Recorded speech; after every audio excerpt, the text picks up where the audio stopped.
Good morning. Wonderful. Welcome. Good morning, everyone. Welcome to Davis, California. How many of you all are from outside of California? Raise your hand. Woo! All right. Welcome. Welcome, welcome. We are so excited to have the first annual National Conference on Coaching and Health and Human Services. Very cool. And really, thank you very much. Really, it's quite a celebration because it is indicative of how far we have come in coaching in health and human services. We could not have had this conference 10 years ago, and I think that deserves an extra round of applause. My name is Nancy Hafer. I've communicated with many of you. I'm glad to meet you in person. I'm here with the UC Davis Northern California Training Academy. And I look forward to meeting those of you who I do not know. I'd like to start off and honor a couple of people. First of all, Director of the Northern California Training Academy, Susan Brooks, is in the back. Thank you. Really, without her leadership, this wouldn't have happened, so thank you very much, Susan. And then they're not in the room right now, which of course always happens, but the folks that really worked tirelessly to put together the conference, are the staff that are outside, and maybe if we cheer extra loud, they can hear us. Yay!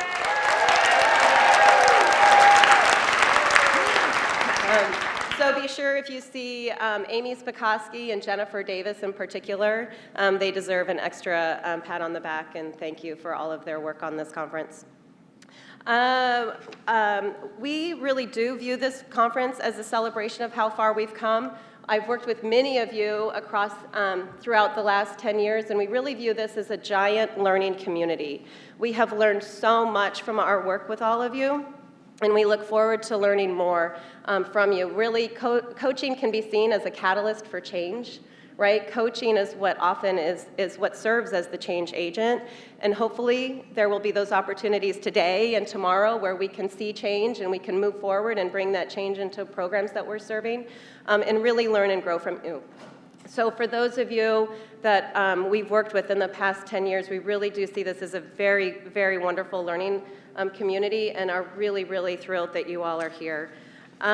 We have a couple of notes to make. Number one, we have 35 outstanding workshop presentations for you to choose from in the next 2 days, which again is just so wonderful. You know, when you put something like this together, you have this big party and you don't know who's gonna show up and who's gonna be here, and man, did you guys show up. So we've got 35 really wonderful presentations. The good news is there's a lot of you here that we're really, really excited about. We are going to have to cap attendance for all of those just because of space. So don't worry if you don't get into the workshop that you chose as your first priority, because there are lots of good options. There are 7 options for each workshop for you to choose from. Second off, most conferences tell you to put away your phone. We want you to bring out your phone, and we want you to bring out your tablet and your electronic devices. UC Davis is a leader in green technology and in green energy across the United States, and we are very happy to honor and continue with that. We are paperless. We have the Whova app. Hopefully you find it easy to use. I know I was a little bit worried about it, and I found it easy to use, so that's a good thing. I even did my very first hashtag last night. I did it twice. I was a little bit embarrassed. I tried to figure out how to delete the message because I didn't want that hashtag to show. But I figured it out, and it worked. So get out your phone, and if you need help with the Whova app, then let us know. We'll have people that can come around and help you. Lisa in the back is waving. She can help with the Whova app. You can take notes in that Whova app. The agenda is in there. There is, if you would prefer a larger version, you can go onto your computer. You can even print. We do have a full PDF version that you can print out, but we did not provide copies for you here today. So that is number 2. And with that, our trash cans always kind of confuse people because we have lots of options because we are very green. So we compost, and you'll see options. So if you are standing confused and don't know where to put your trash, there will also be people helping you figure that out. In addition, evaluations will be electronic. So at the end of all the workshops, we'll be telling you to open up your app and rate your workshops through the Whova app. There is a social event tonight at Seasons, which is a great restaurant downtown. It's about a mile walk from here if you're staying here. It's a lovely walk. And that will be from 5 to 7. We'll have lots of tasty bites and appetizers for you when you come, and then we'll be there and hope to have some social time with you. The Arboretum, how many of you went on the walk today? I know several of you did. Good. The Arboretum is not to be missed. It's a beautiful walk, just a couple of blocks straight north of here. With that, we are going to have lunch, which is obviously good news, right? We will attempt to feed you. And we will follow the lunch by an afternoon keynote. So if you don't have a table now, it's okay. There will be tables set up in other rooms and outside, and it's supposed to be a lovely day. We'll let you know when the keynote is starting and make sure everybody comes in for the afternoon keynote. The closing keynote was listed incorrectly on the paper program if you downloaded that. The keynote is by Dr. Beth Cohen, and the title of it is, I wrote it down, but I can't find it. It's Coaching with the Neuroscience on the Mind. Right, it's a good pun. So that's the keynote. What is listed as the keynote is actually her workshop description. So it's correct in the app. So always look at the app. The app has the most up-to-date information.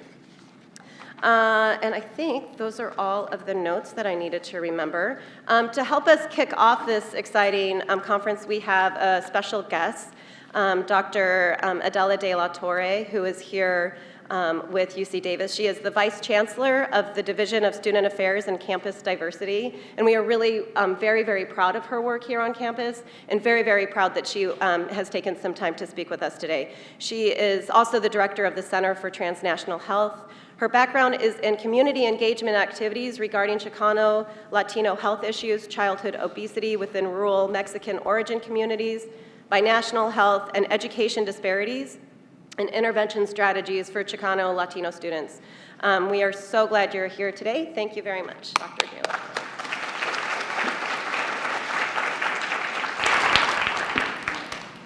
Good morning. I want to thank all of you. First of all, I need to thank Nancy for the invitation. I feel very grateful to speak to all these practitioners coming from across the U.S. At first, when I was told about the conference, I thought it was going to be a local regional conference supported by Extension.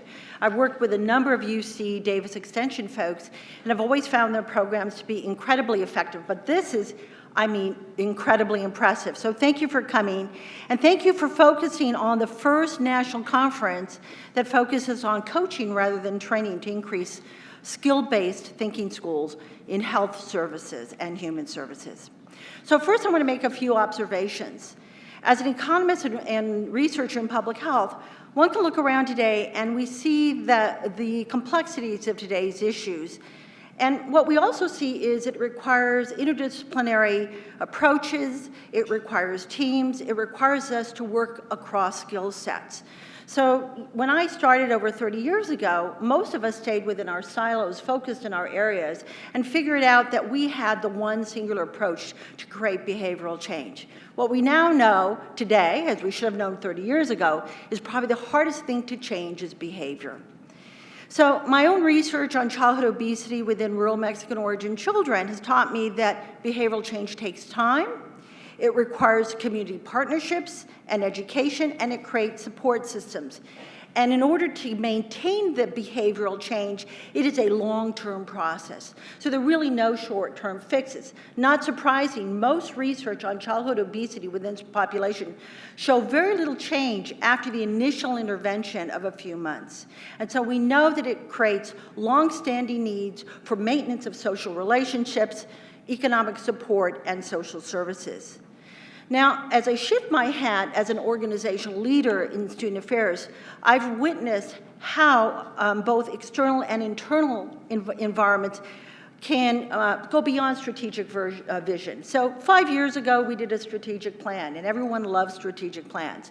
The reality is, strategic plans are pretty worthless. I do them and I've worked on them, but unless they are nimble and you can actualize them quickly, their shelf life is very short. So I say this because, yes, I've been involved in many strategic plans. I'm actually working on a strategic plan that we have completed, but we have to have them nimble. They have to be living documents. We have to be willing to change. So in that sense, it becomes important to understand that staff are key to creating this type of quick, nimble response. It isn't the leader on the top, it's the individuals in the fields that really allow us to operationalize these plans. So I would say 10 years ago, or even I would say as little as 5 years ago, or I would say even today, because in my position at UC, we have a lot of training programs. We have training programs in cybersecurity, we have training programs in sexual assault. These are required through mandates, either state or institutional mandates. But we also know that training doesn't spur behavioral change. And if you ask most people after training, they will say something like, well, I remember that 1 point or 2 points. So the retention of this information usually is not long-term.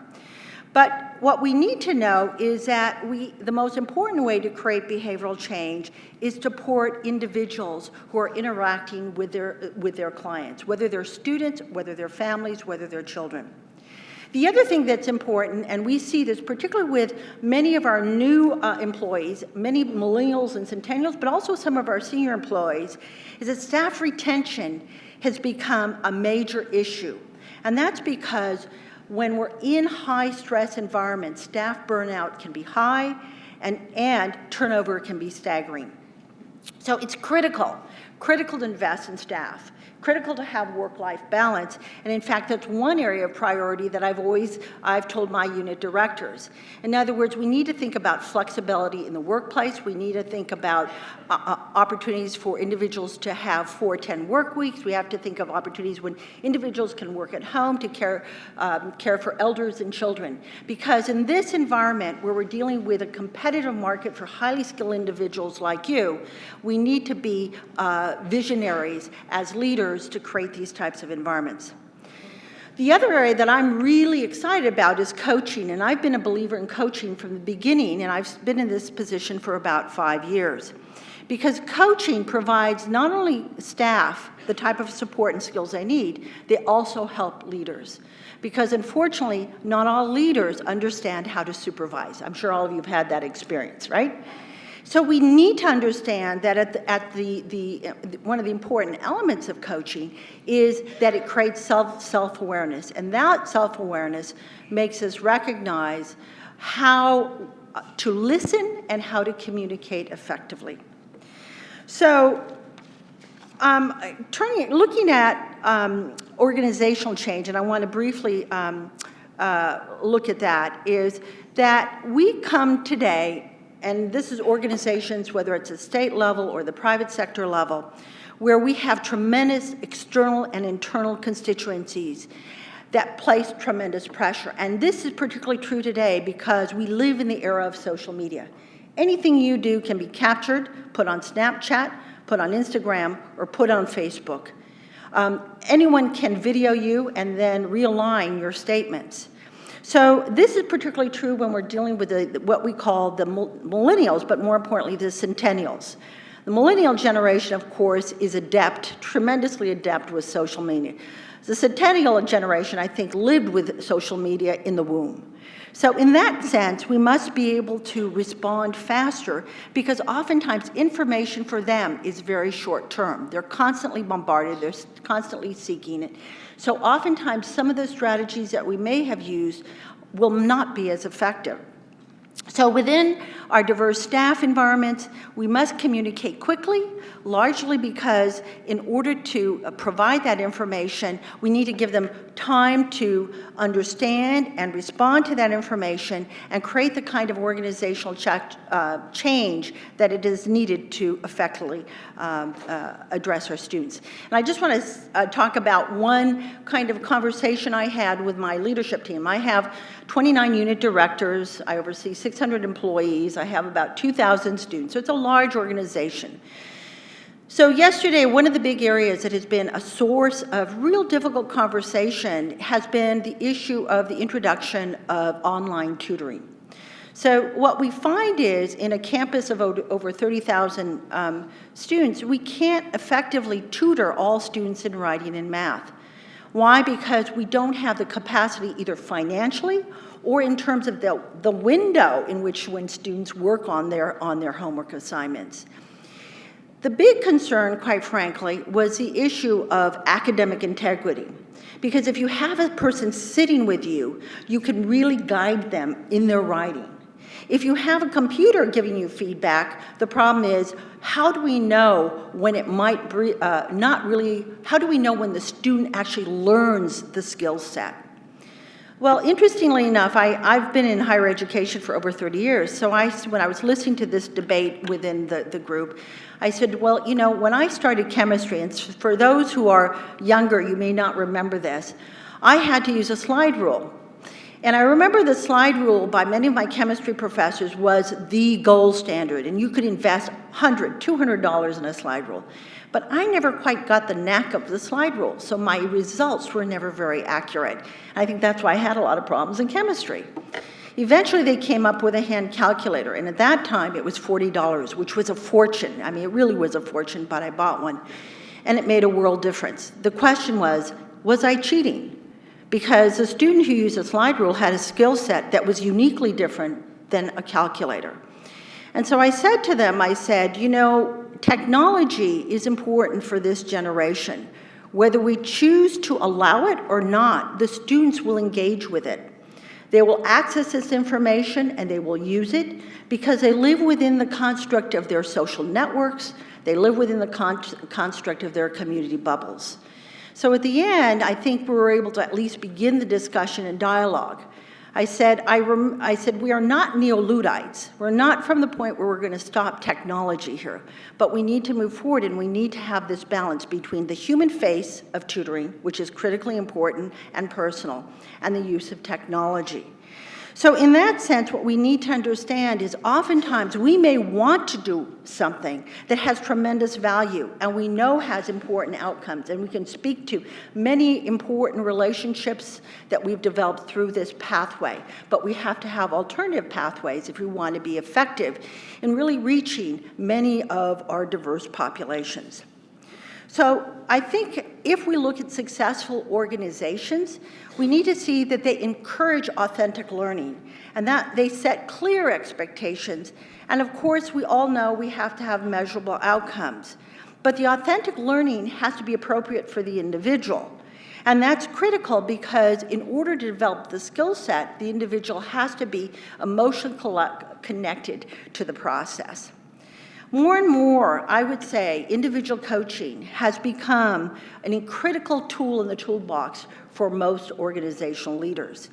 And it is because of its effectiveness in creating the kind of self-awareness, the sense of controlling one's emotional biases, that one can effectively address the problems of today and improve outcomes for our students and our clients.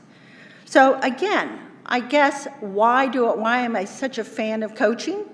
Well, as I said, it allows each of you a greater awareness of your own personal biases and your limitations. We all have biases and we all have limitations. What are they? Because if we know them, we can be more effective when we want to communicate with another individual. It allows you to strengthen those communication skills that will effectively allow you to listen. How many times have you tried to listen and you're thinking about something else? You're thinking about another conversation, you're thinking about your family, you're thinking about some horrible event that just occurred.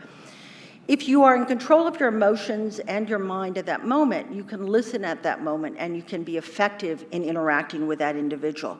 And you can truly appreciate your client or your student at that moment. It also will allow you to strengthen your bonds of trust with your client, with your colleagues. It will also allow you to be more personally satisfied. So I know now, and it's taken me 5 years, that when my emotions start surfacing to the top, so from the stomach, it comes from my stomach and it goes up to here, and I can feel it in my throat, I know that's not a time for me to talk. This is a time for me to listen, because my emotions are moving me, not my mind. And we always need to know that if we're going to be effective, we need to use our mind. So it also allows you to self-assess your own career path, and that's important for each of you.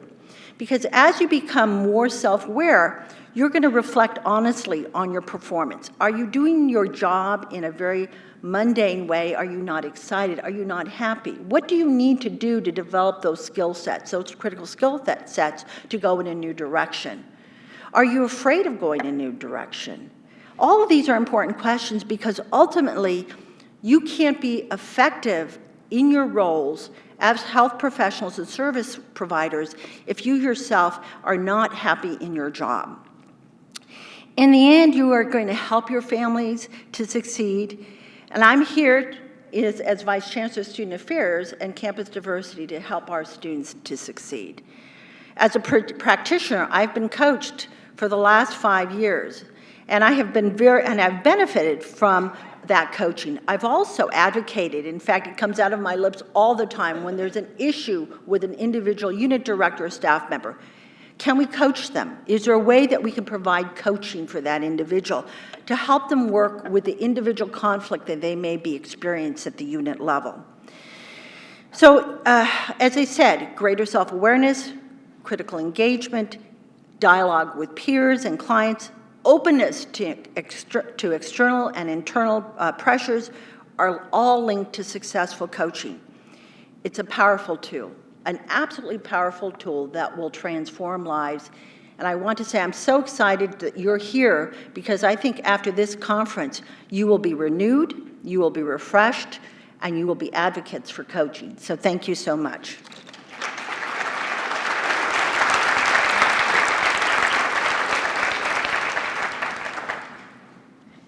Thank you so much, Dr. De La Torre, for your inspirational words on coaching. And I really do hope that we leave feeling renewed and refreshed and ready to go advocate for coaching and continue on this path that sometimes isn't easy, right?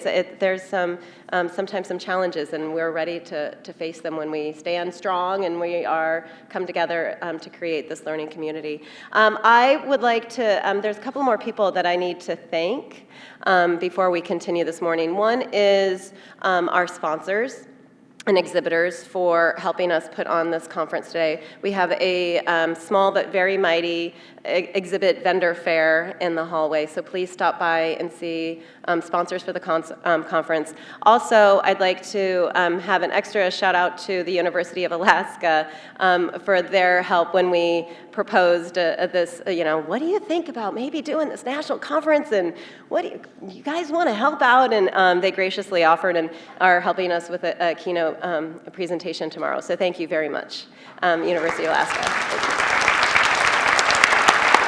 And all of our sponsors. I also want to, I see several of them sitting up here, the coaches for the Northern California Training Academy, who we have learned, much of what we have learned about coaching is because of all of the hard work that they are doing out in the field. So if you're a coach for the Northern Training Academy, can you please raise your hand? I see reluctance. Raise your hand, loud and proud. Thank you. Also, we are very proud of the coaching toolkit for child welfare practitioners that we published in 2012, and we are going to be selling that. They'll be available at lunchtime in the hall. There will be a couple of other books and goodies from UC Davis that you'll be able to purchase as well, and we are also going to raffle off 5 of those toolkits at different parts throughout the conference.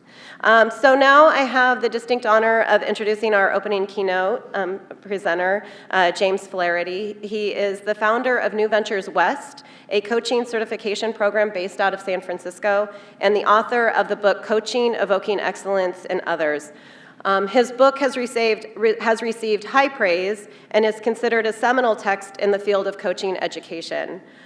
Personally, much of what I have learned about coaching came from reading books, reading just about every book that I could find on the topic of coaching, and his book was really the one that did it for me. I read his book, and it really brought home, I think, many of the points of coaching that has stayed with me And I have used that over and over again when thinking about coaching and how to implement it into child welfare practice. I am so honored that he agreed to be here and that he is also, New Ventures West is the sponsor of the conference. So please, let's give him a big round of applause. Thank you so much for being here.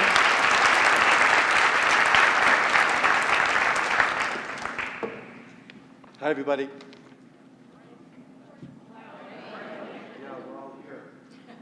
That's the important part. I've only got a chance to talk to 3 of you so far, and I'm amazed by what you're trying to do in the world.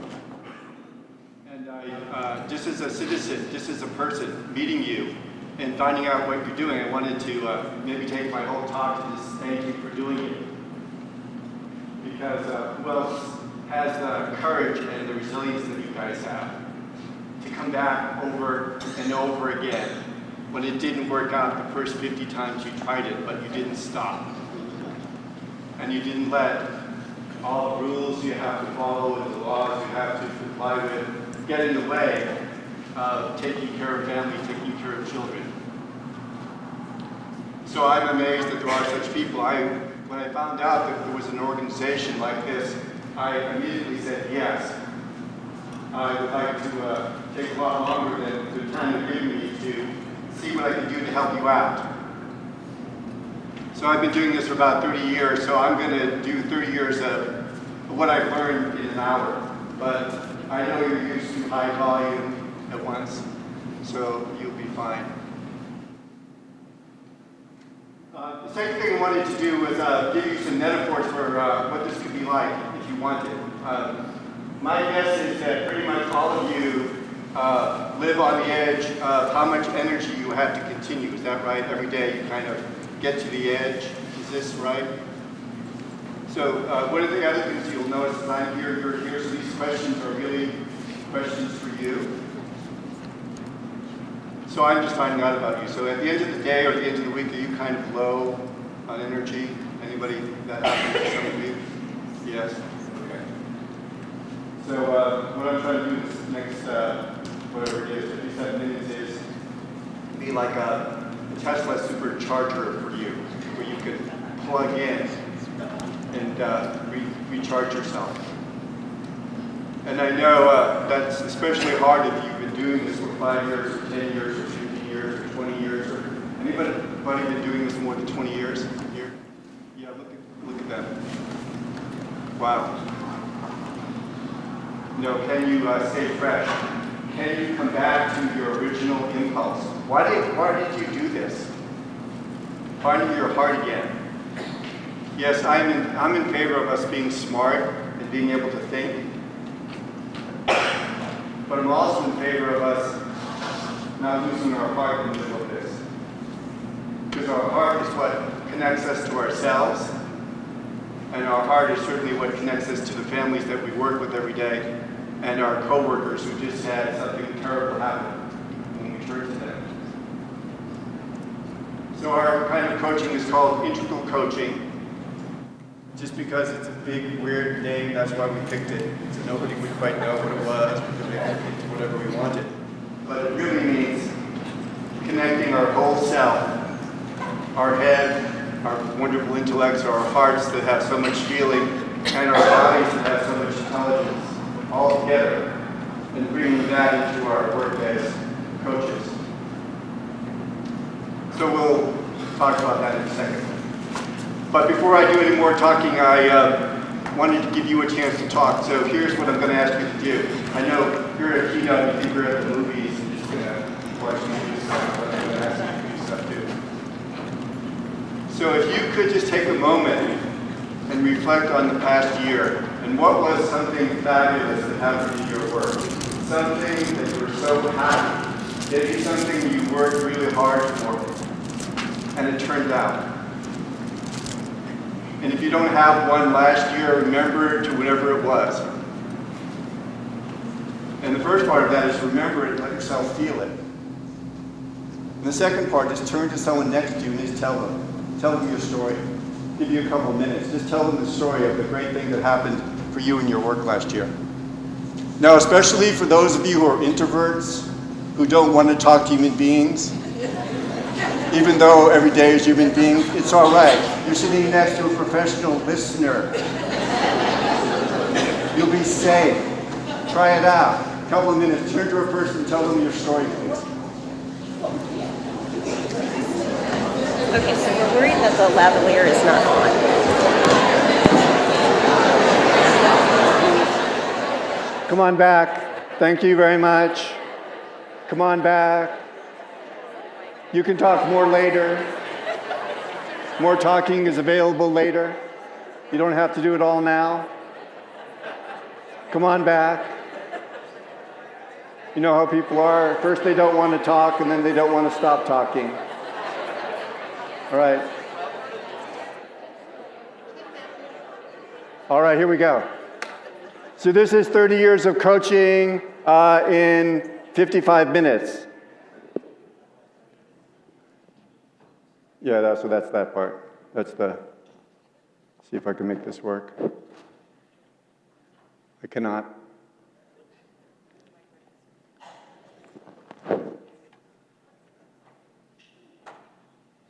Which one am I pressing here? Sorry. Oh, that's that. I do have slides because otherwise I would not be a legitimate person. I have to have slides. Okay.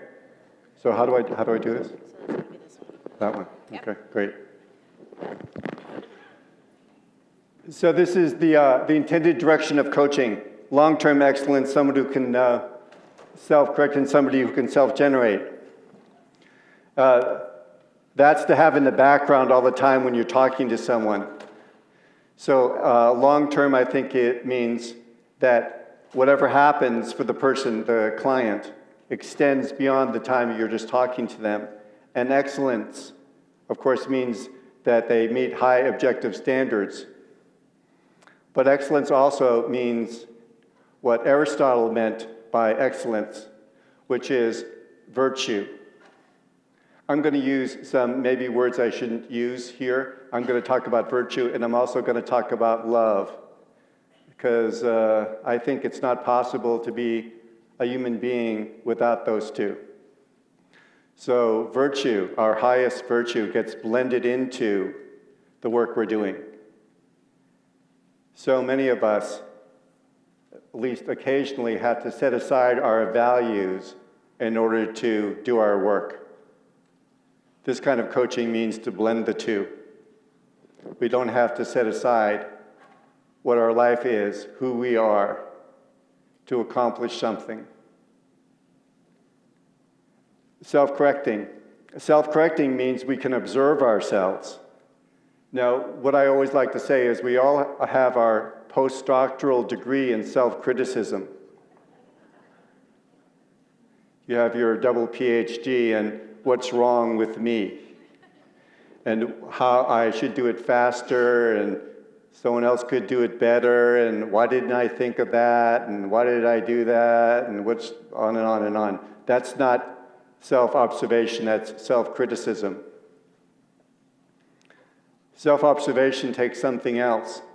It takes a quiet part of us that can observe what we're doing without criticizing. The ability to self-observe, as anybody who's ever studied human change will tell you, is the first step. In neurobiology, this is called metacognition. It means the ability to notice our thoughts, notice our reactions, not just act on them. So I can self-correct when I can observe what I'm doing and learn from it. Have any of you ever worked with somebody who seems to be a little slow in the learning part? You seem like you're having the same conversation with them, say 500 or 600 times? Yes. Unfortunately, sometimes that person is us. We're having the conversation with ourselves, like, how come I didn't learn that that doesn't work? We're kind of slow ourselves. But it's because we never learned to observe. Dispassionately, quietly. That requires us to be present. One of the hardest things these days for a human being in the world is to be present. But we all know what it's like when you look over there and you look in someone's eyes and, oh my gosh, they're there. It's rare. Because we all have to send out the texts, and we all have to plan what's next, and we all have so many things pressing in on us that we're not so present. But for sure, if we're going to self-correct and self-observe, we have to be present. And for sure, if we're going to coach, we have to be present. Maybe the only thing I really need to tell you about coaching is the state that you're in, you're being present, you're being in contact with yourself, you're being calm, is going to have the biggest effect on the person you're coaching. This is not a surprise. You all know the difference between a mother who picks up a baby when she's agitated herself and what happens to the baby, and a mother who picks up the baby when she's calm and she's full of the delight of picking up her child and how the child responds differently. We still have that nervous system within us. And if, as coaches, we are calm and present, I know this is a sliding scale. We're not Buddha, or I don't know what would be on that side, but somewhere in the middle, more present than usual, more here, not trying to be somewhere else.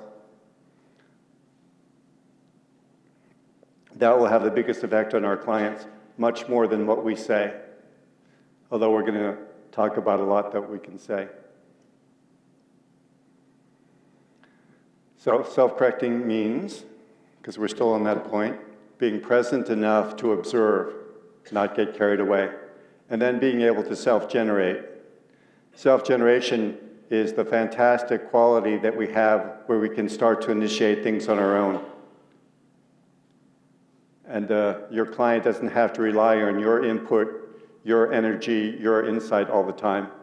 But something has caught on, something is turned on within them, and they start to generate on their own. That mostly happens when people get back in contact with who they are. Everybody has extraordinary resources within them. Everybody has incredible intelligence. Everyone has heart. Everyone has insight. Just that all kinds of terrible things have happened to us, and we've lost track of that. Sometimes we've even lost track of ourselves. We get so caught up in our everyday affairs, we lose track. So what happens in coaching, this kind of coaching that we're talking about here, is from our being present as a coach and being in contact with our client as we speak with them, gives them a chance to come back to themselves. And when they come back to themselves, their resources are there and they can start to self-generate. So I think this is a good slide. This slide is why I say it's a good slide. So far, everywhere in the world that we've done this, so we've done this in all around America, all around Europe, all around Africa, all around Asia, all around South America, not Australia yet. Everyone thinks, oh, this is pretty good. No one ever says, we don't want that. They seem pretty good to you? Yes, thank you. We have some people who are nodding. That's good. That's good enough for me. I went the wrong way. All right. So those of you who are like to learn about ideas, here's the idea part. So this is phenomenological coaching. Just so I could say phenomenological. Phenomenological, those of you, I'm sure you've all run across it in your education. Phenomenology is the study of individual people's experience. So we can never coach a generic client. We always are coaching a particular client on a particular time in a particular state that they're in. And that's all there in the green circle. What we call what's in the green circle is the client's structure of interpretation. As we all know, each of us has our own interpretation of what's going on. I don't think I need to convince anybody of that, right? We all know that. And it's different according to how different our background is. So if we come from a very different cultural background, our structure of interpretation is quite different. If we speak different language, our structure of interpretation is different. So we could put a million things in the structure of interpretation, but here's just some of them. Always at play in the sense we're making of the situation is implicit memories, something in the background, what's happened to us, and explicit memories. Implicit memories are woven into our limbic system in our brain. So anytime we're in a situation, our sensory apparatus is checking out, is this dangerous or not? The first thing that will happen when you meet a new client is they're going to have an immediate reaction to you at a body level. Is this person safe or not? Based upon their implicit memories. You remind them of somebody. Or you're wearing something that someone from their past wore. All that's at play. Everybody, if they're a human being, has concerns, things we care about, and commitments that we are in the middle of. Now, I know lots of times we wish we could change what people care about and say, stop caring about your Facebook page and start caring about your grades. But have you noticed that none of us can tell other people what they should care about? Have you noticed that? Even if they're your child, you think, come on. Nope. Each person is going to care what they care about, and each person is going to be committed to what they're committed to. Our task as coaches is to find out what those are. By this amazing process called ask. I know it's radical. What's the person's current state? How present are they? How agitated are they? And their emotions. So all that structure of interpretation leads to what we do, action.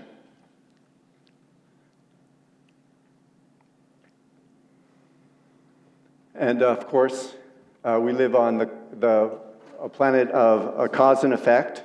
So anytime we take action, it has results.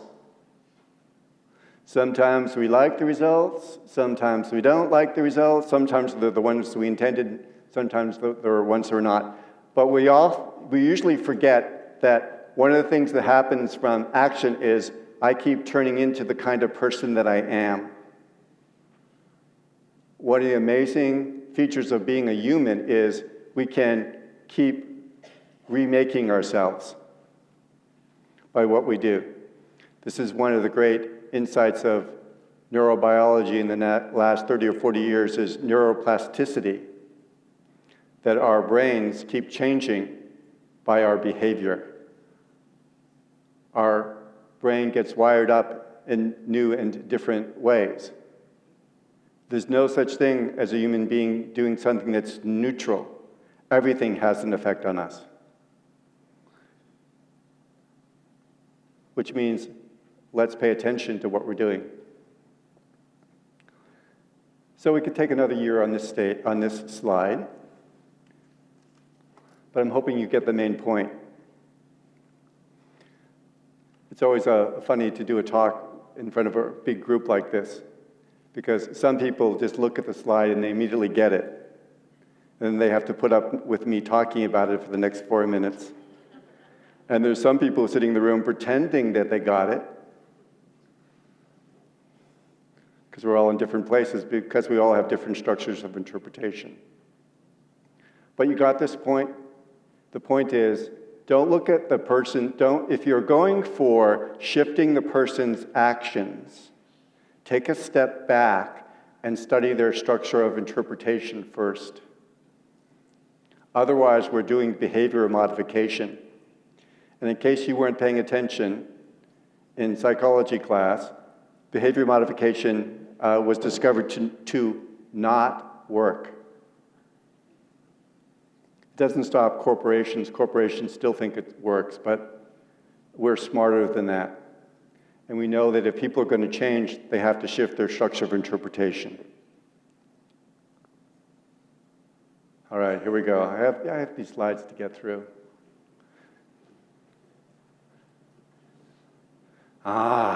More complexity.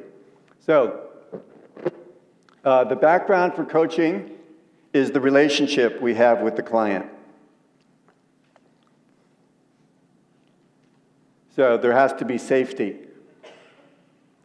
I think that's difficult for you, isn't it, to have people feel safe, because you not only have to have it be safe for that person, but they're in a whole constellation of a family. So some of the things they tell you, you can't just keep to yourself. You have to take action on it. I'm just supposing that. Is that right? Yes. But people have to feel safe enough to open up, because otherwise we won't ever find their structure of interpretation. Also, we have to be attuned to them. We all have animal bodies. We all have mammal bodies. And our bodies automatically attune to others. And people have to feel that. It's part of being safe. And we have to have mutual respect, mutual trust, and mutual freedom of expression. So, respect is trusting the person's good intentions. Even somewhere in that behavior that may seem so crazy to us, there's a good intention. Can we find it? Trusting the sincerity of the person, and trusting their competence. Sincerity and competence goes into trust, and mutual freedom of expression is that both people are being affected by what the other person says. Of course, as coaches, we always think, yes, this client better be affected by what I'm saying because I am so wise and insightful, and sometimes we are. But also, as coaches, we are affected by what our client tells us. It's mutual, back and forth. Anybody want to say anything? Oh, let me finish explaining the rest of what this arrow does. So the arrow always goes back to the relationship. So the person, after the coaching we do with them, they take some action and they come and talk to us. That affects the relationship. Practice in language is underneath structure of interpretation. This is what we provide as coaches. Language.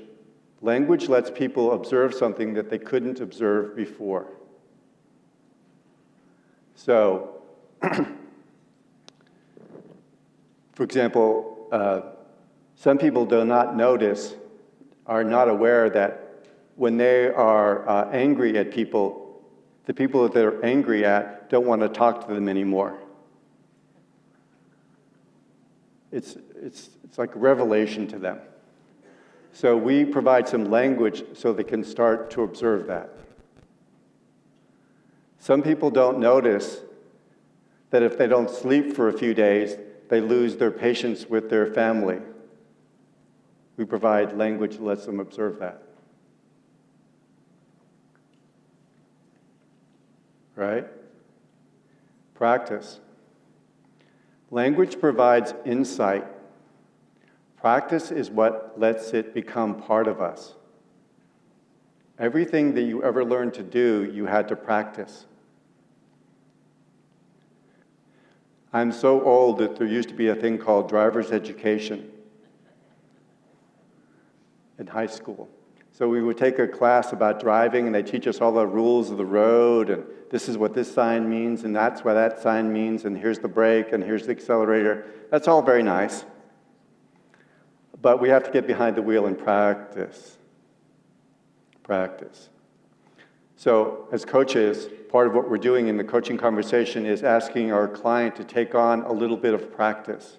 Try this out. You could think of it as a behavioral experiment. Try this out. So the next time that your spouse or your boyfriend or girlfriend or teenager comes to you and they're really upset, instead of yelling back at them, try this. A question you could ask them. Oh, you look really upset now. How can I help you? Or what can I do for you? All right, got this one? Yeah. So I'm going to also do something strange in the middle here. I'm going to do what everyone who's ever learned, who has to talk like this, learns, which is it's really important to give you a chance to interact. And since there's 200 of you, there isn't a chance for me to talk to you individually. So talk to someone next to you just for 2 minutes. What are you learning so far? Or what questions do you have so far? So just turn to someone and talk, please. And make sure that no one at your table is left out. There may be an odd number at your table. Just 2 minutes.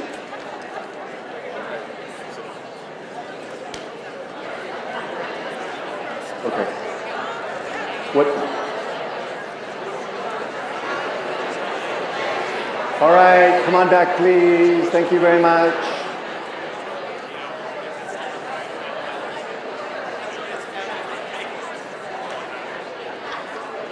So we have a couple of slides there about how do you do this. Thank you. All right. So they may have. Come on back, please. Thank you very much. Come on back. All right, how do you do this? So I'm going to set out a suggested path for you. First, when you work with a client, help them to get centered and integrated. Get here. Here's a process for doing it. I already talked about the 3 centers.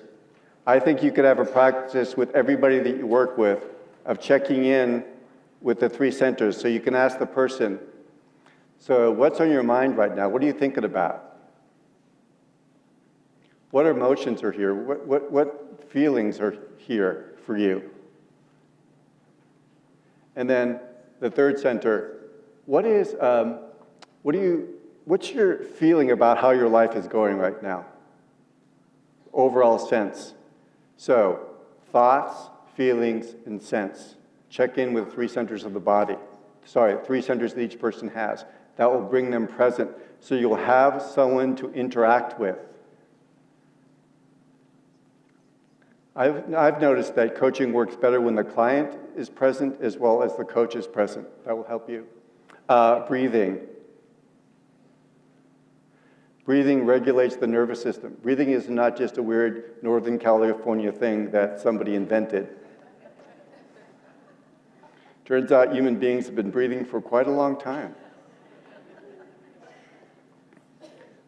3 long, slow inhales and exhales will quiet the nervous system.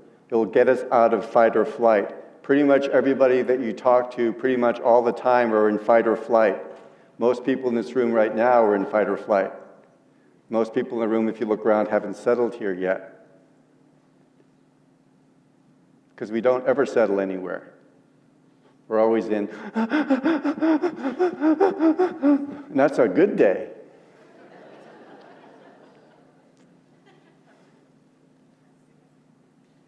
Breathing.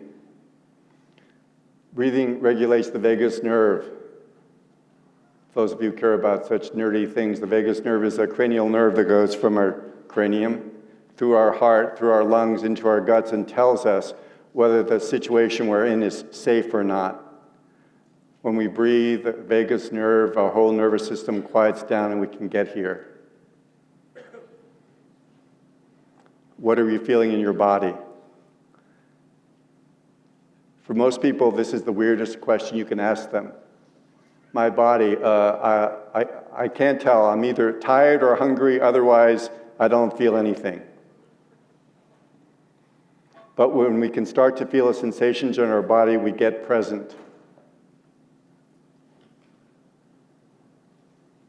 So that's step one. And if that's the only thing that happens, that's fantastic. Because if our client gets more centered and more present, they are more resourced. They have more patience. They have more creativity. They'll remember what's important to them. They'll remember their commitments when they're centered and here.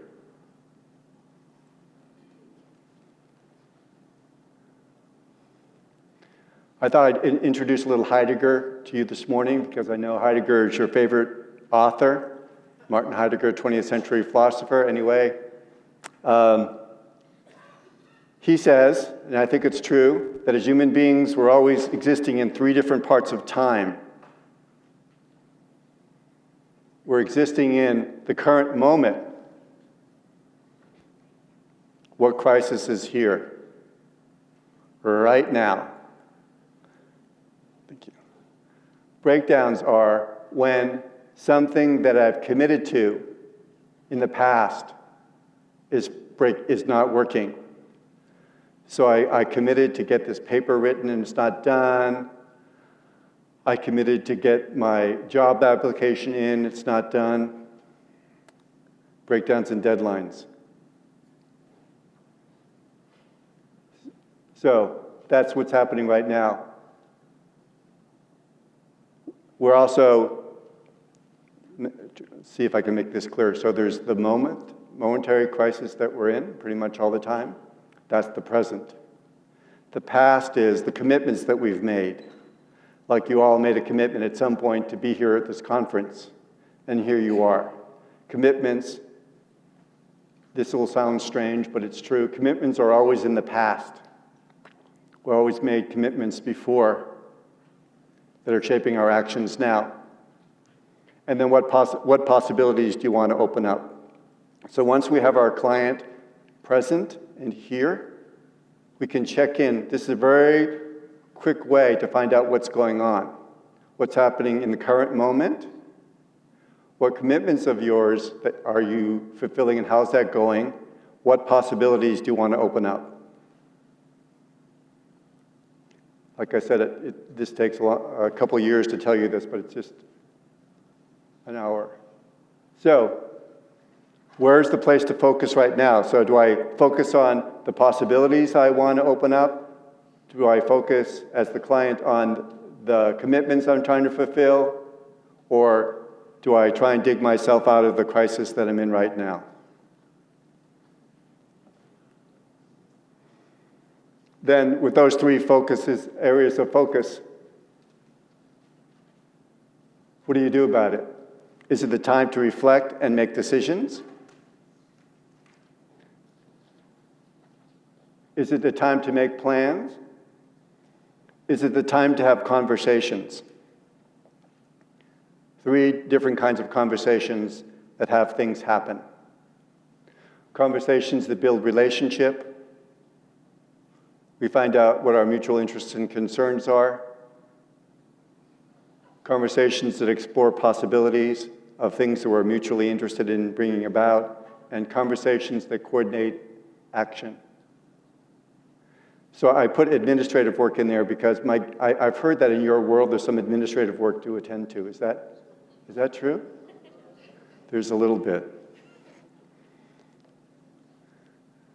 So this is so that we can meet the client freshly in that moment, instead of having an agenda that we bring in that we're going to hoist on them.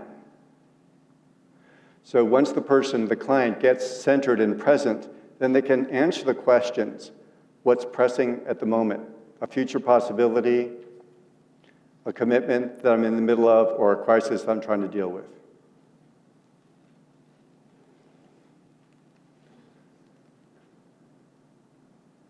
One of the things that Nancy told me about is that all of you in this room and all the people that you coach have to make really hard decisions that have big consequences for children and parents and families.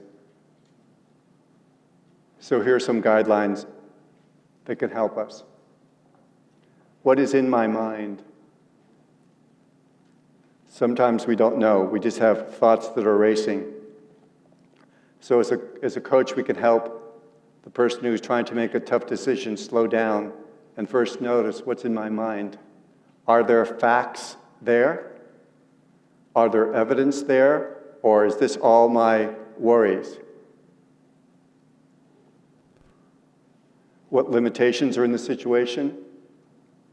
What are these limitations telling me? What emotion is there, especially any anxiety or fear? Is there any grounding for my fear? We all know there's a difference between being afraid of something that likely could happen and just made up. So this will help the person sort as they're trying to decide and reflect. And then what from that little inquiry, what intention is arising? What is getting clear? Then what is the conversation to have? A big amount of our situations in life clear up when we start to have the right conversation with the right people.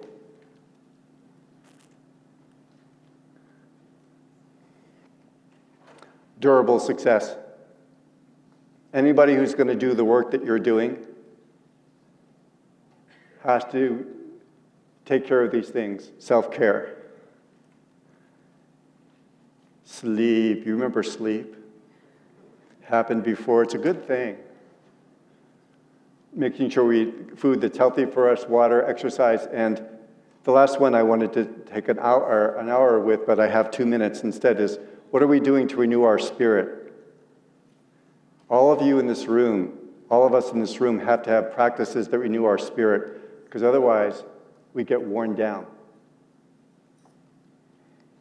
What's going to renew our love for people? What's going to renew our commitment? What's going to re-energize us? You have to build that in, and not just hope that on vacation that you never have, it will occur. Here's my last question for you, which is,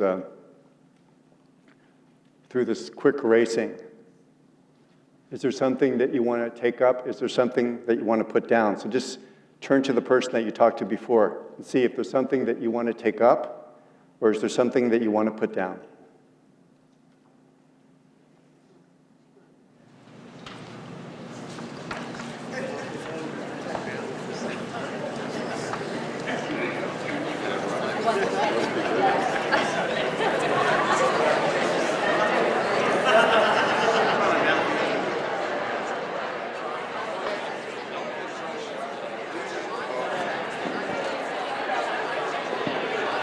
This is working, yes.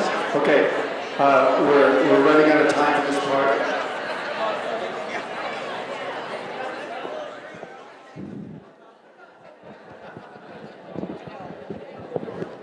So let me do a quick review. Remember, the most important thing in your coaching is your state when you start to do your coaching. So be present to yourself. Be present to yourself. Take 2 or 3 minutes before you start coaching someone. Check in. Check in with your 3 centers. Check your breathing. Get here. When you meet with your client, help them to get here. Get present as much as they can at that moment. And then find out what's pressing right now. Is it a future possibility that they're interested in exploring? Are they in the middle of a breakdown? Some commitment of theirs is being interrupted. Or are they in the middle of some immediate concern, some crisis? And then go from there. And mostly seeing what kind of conversation that they can have. Remember that each time you meet a person, they are a fresh individual. They may be in the same body as the last time you saw them, but they're in a different state. Don't assume that where you left them off is where they are now. So I wish I had more time to talk to you and, like I said, help you with your amazingly important work, but I'm grateful for the chance. We gave you little cards at your spots to help you remember some of these things. So keep up this valiant work and don't let yourself get discouraged. And keep remembering, like you did when we started, those moments when it does work out. As human beings, we have a tendency to notice what isn't working instead of noticing what is working. All right. So thank you very much. Enjoy the rest of your conference. Thank you.